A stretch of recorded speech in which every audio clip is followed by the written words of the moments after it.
दोस्तों नमस्कार, मैं ब्रजेश सानी फ्रॉम इन्वेस्टकॉन्स। आज हम बात करेंगे उन बच्चों के भविष्य के बारे में जिनके माता पिता दोनों अथवा कोई एक पेरेंट कोविड काल की त्रासदी की भेंट चढ़ गए हैं। आजकल अखबारों में भी यह खबरों का एक खास कॉलम होता है।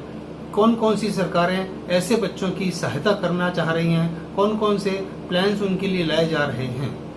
तो दोस्तों हम बात करते हैं कि ऐसे बच्चों के पालन पोषण के लिए क्या सावधानियां बरतनी चाहिए और कौन सा माध्यम अपनाना चाहिए जिससे कि ऐसे बच्चों का भरण पोषण और उनकी शिक्षा और उनके कैरियर में किसी प्रकार की बाधा ना आए। तो दोस्तों बात शुरू करने के पहले मेरा आपसे अनुरोध है कि अगर आपको यह वीडियो पसंद आए तो आप इसे लाइक कीजिएगा, शेयर कीजिएगा और मेरे चैनल को सब्सक्राइब करना ना भूलिएगा, जिससे कि आपको इतने यूजफुल वीडियोस रेगुलरली मिलते रहें।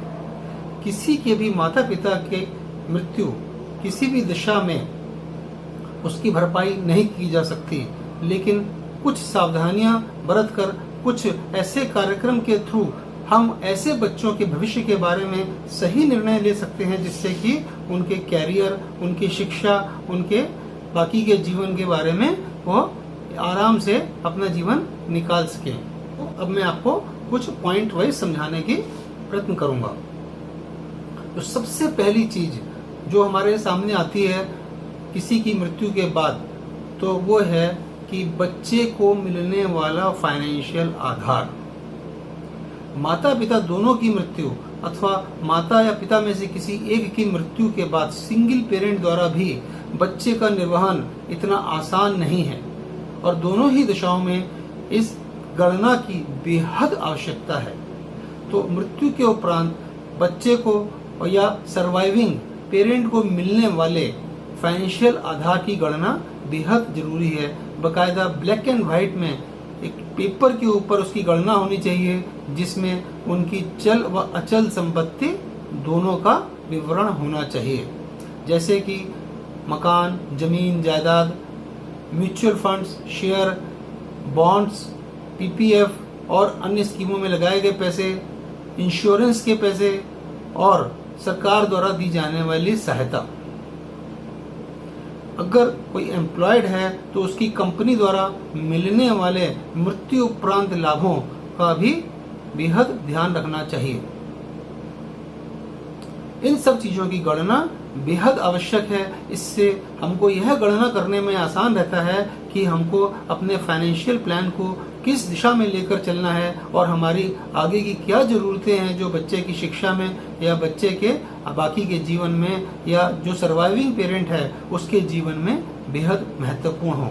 अनफॉर्चुनेटली सर्वाइविंग पेरेंट की भी दुर्भाग्यवश मृत्यु हो जाती है, तो उस दशा में भी बच्चे को फाइनेंशियल आधार पर कोई बहुत बड़ा झटका ना लगे, इस बात का भी ध्यान हमने रखने की कोशिश की है।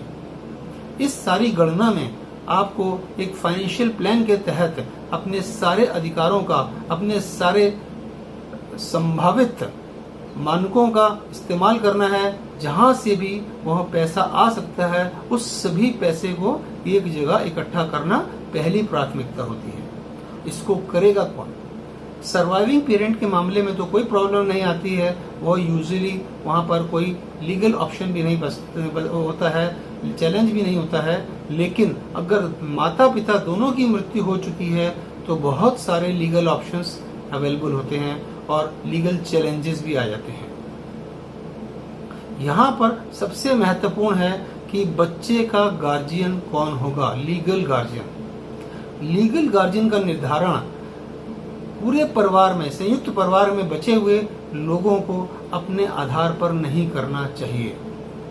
इसके ऊपर कभी भी कोर्ट में कोई भी व्यक्ति चैलेंज कर सकता है और फिर बच्चे के लिए या परिवार के लिए एक असाधारण स्थिति डेवलप हो सकती है।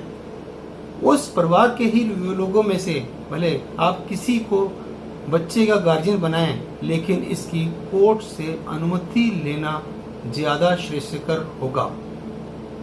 इस तरह जब आप गार्जियन अपॉइंट कर लेते हैं या फिर सर्वाइविंग पेरेंट ही है तो यह गणना बेहद आसान हो जाती है, इसका क्रियान्वयन बेहद आसान हो जाता है।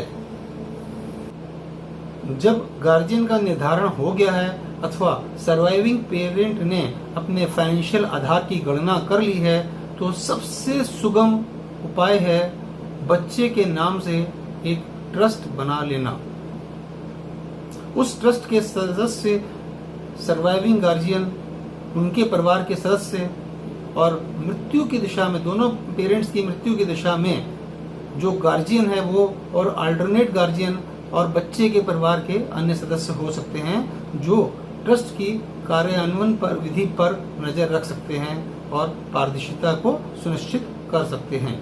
ट्रस्ट का निर्धारण नीतिगत होना चाहिए, न कि स्वयं निर्धारित। ऐसे गार्जियन के निर्धारण की अगर आवश्यकता पड़ती है या सर्वाइविंग पेरेंट भी है तो भी एक अल्टरनेट गार्जियन का भी निर्धारण कर लेने में कोई बुराई नहीं होती है। ऐसे गार्जियन के निर्धारण में यह अवश्य ध्यान रखना चाहिए कि उस गार्जियन की भी अगर मृत्यु हो जाती है तो अल्टरनेट गार्जियन का प्रावधान पहले से करके रखना चाहिए।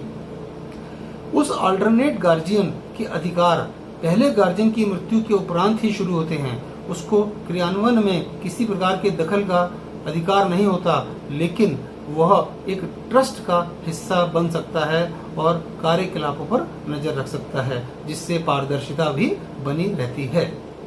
अब जब फाइनेंशियल अधिकार की गणना कर ली गई है तो उससे होने वाली आय की भी गणना करना बहुत आवश्यक है।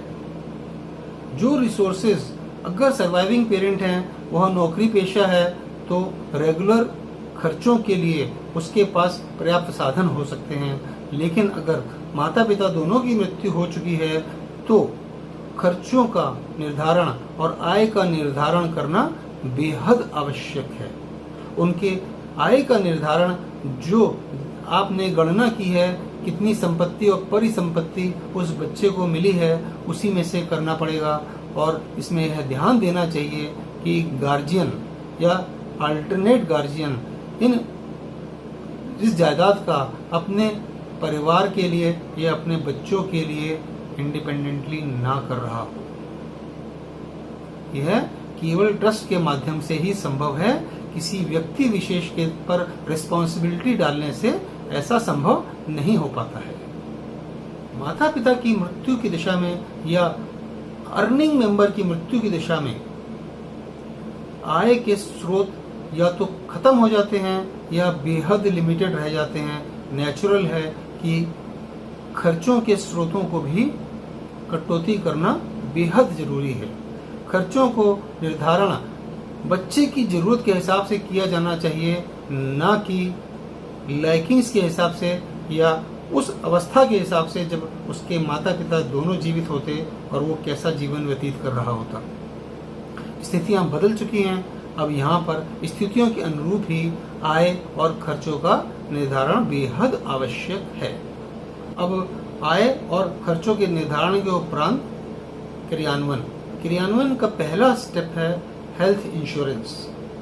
अधिकतर बच्चे अनाथ हुए हैं या उनके एक पेरेंट की मृत्यु हुई है तो उन्होंने इस पर होने वाले खर्चों से उनका परिवार बहुत अच्छी तरह से वाकिफ होगा। इसलिए सबसे पहले जरूरी है कि बच्चे की हेल्थ इंश्योरेंस को इंश्योर करना। अगर सर्वाइविंग पेरेंट है और उसकी पहले से हेल्थ इंश्योरेंस चल रही है तो उसको चलते रहना देना चाहिए। बनिस्बत उसमें अगर कोई बढ़ोतरी करनी है या कर सकते हैं तो उस पर भी पुनः विचार अवश्य करना चाहिए।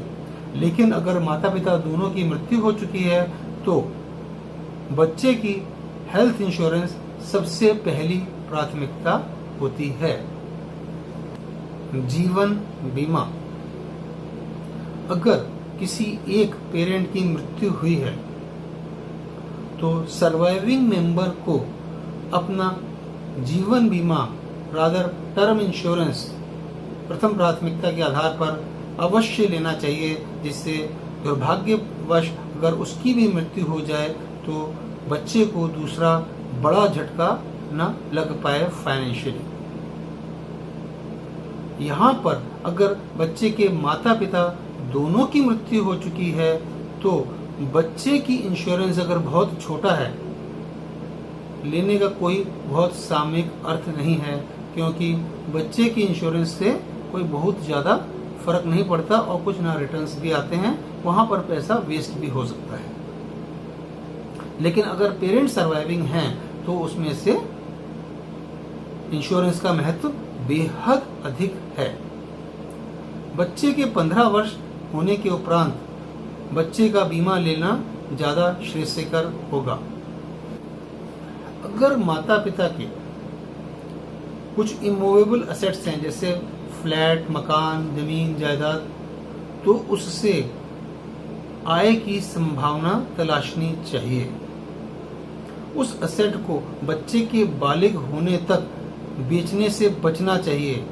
उसको बेचने की कार्यवाही तभी करनी चाहिए जब बच्चे के लिए खर्चे के लिए किसी भी प्रकार के एसेट्स का कोई प्रावधान ना हो। अदरवाइज इससे बचना चाहिए। बच्चे के बालिग होने के बाद उसके कैरियर, उसकी हायर एजुकेशन और बहुत सारी जगह जहां आवश्यकता है उसको सहायता करनी चाहिए कि वह कहाँ इनका इस्तेमाल करे, बनस्पत इसको भी पहले बेच के कैश में कन्वर्ट कर लेना। यह एक अल्टरनेट इनकम का रिसोर्स हो सकता है जो कैपिटल एप्रिसिएशन भी देता है लॉन्ग टर्म में। इसलिए इसको तुरंत बेचने से बचना चाहिए। और अब सबसे अहम पड़ाव, निवेश। जो भी एसेट्स आपने इकट्ठे किए हैं, जो कि लिक्विड एसेट्स हैं और जिनका निवेश किया जा सकता है, जिनसे कोई आय प्राप्त की जा सकती है, उनका सही समय पर सही जगह निवेश बेहद आवश्यक है। निवेश को कभी भी एक ही जगह निवेश ना करें। एक ही जगह से अर्थ एक कैटेगरी में निवेश ना करें। एक हिस्सा आप बैंकों में रख सकते हैं, फिक्स डिपॉजिट्स में, लेकिन चूंकि वहाँ टैक्स लायबिलिटी जनरेट होती है इसलिए वहाँ पर, और रेट ऑफ रिटर्न भी काफ़ी कम है, इसलिए वहाँ पर निवेश को केवल अपनी इमरजेंसी जरूरत के हिसाब से ही रखें। बाकी के एक बहुत बड़े हिस्से को आप म्यूचुअल फंड्स में रख सकते हैं या कुछ लॉन्ग टर्म एसेट्स में रख सकते हैं, कुछ कमोडिटीज़ में रख सकते हैं। और अगर पेरेंट्स के शेयर ट्रांसफ़र हुए हैं बच्चे के नाम से, तो फाइनेंशियल एडवाइज़र से डिस्कस करके उनकी एसेट क्वालिफिकेशन चेक कर लीजिए और उसमें से केवल क्वालिटी स्टॉक्स को लॉन्ग टर्म के लिए बच्चे के लिए निवेश रहने दीजिए। वह लॉन्ग टर्म में एक अच्छा निवेश साबित हो सकता है। इस सारे चीज़ों में जो बेहद इम्पोर्टेंट है वो है हमारे अधिकारों की जानकारी। अगर कोई सिंगल पेरेंट को अपने बच्चे का पालन पोषण करना पड़ता है अथवा दोनों की ही मृत्यु हो गई है, दोनों दशाओं में बच्चे के अधिकारों का और सिंगल पेरेंट्स के अधिकारों का निर्धारण बेहद आवश्यक है। आपके क्या अधिकार हैं, आपको कहां कहां से सहायता मिलनी चाहिए थी, कहां से नहीं मिली, क्यों नहीं मिली और वो कैसे मिल सकती है, इन सभी की जानकारी आपको एक अच्छा चार्टर्ड अकाउंटेंट दे सकता है। ये बेहद अहम जानकारी है और इसको कभी टालना नहीं चाहिए, क्योंकि काफ़ी चीज़ें कुछ समय के उपरांत डाइल्यूट हो जाती हैं और आप उसका पूरा लाभ नहीं उठा सकते। लेकिन अगर आप निवेश की बात करते हैं तो निवेश के लिए मैं सीए को नहीं, एक अच्छे एजुकेटेड फाइनेंशियल एडवाइज़र को रिकमेंड करूंगा। क्यों?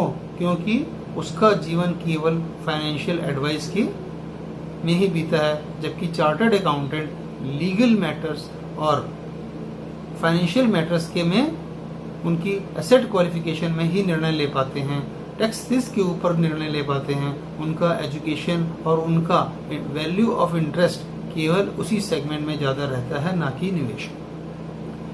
तो इसलिए यहाँ पर फाइनेंशियल एडवाइज़र बेहद ज़रूरी है और इसके ऊपर मैं 2-3 वीडियो भी दे चुका हूँ जिनका आप डिस्क्रिप्शन में लिंक देख सकते हैं, बहुत यूज़फुल है। इस तरीके से एक बच्चे को जो अनाथ हो गया है अथवा उसके एक सिंगल पेरेंट की मृत्यु हो गई है, उसके जीवन भरण का, उसकी शिक्षा का, उसके कैरियर का एक सही तरीके से भरण पोषण हो, वह चल सके, इसमें इन सब बातों की बेहद आवश्यकता है कि ध्यान रखा जाए। आपके कुछ प्रश्न हों तो आप क्वेश्चन कर सकते हैं नीचे। You can ask me your questions, I will be willing to answer. आपको यह वीडियो पसंद आया हो तो इसे लाइक करना ना भूलिएगा, शेयर करना ना भूलिएगा और मेरे चैनल को सब्सक्राइब करना ना भूलिएगा। दोस्तों नमस्कार, जय हिंद।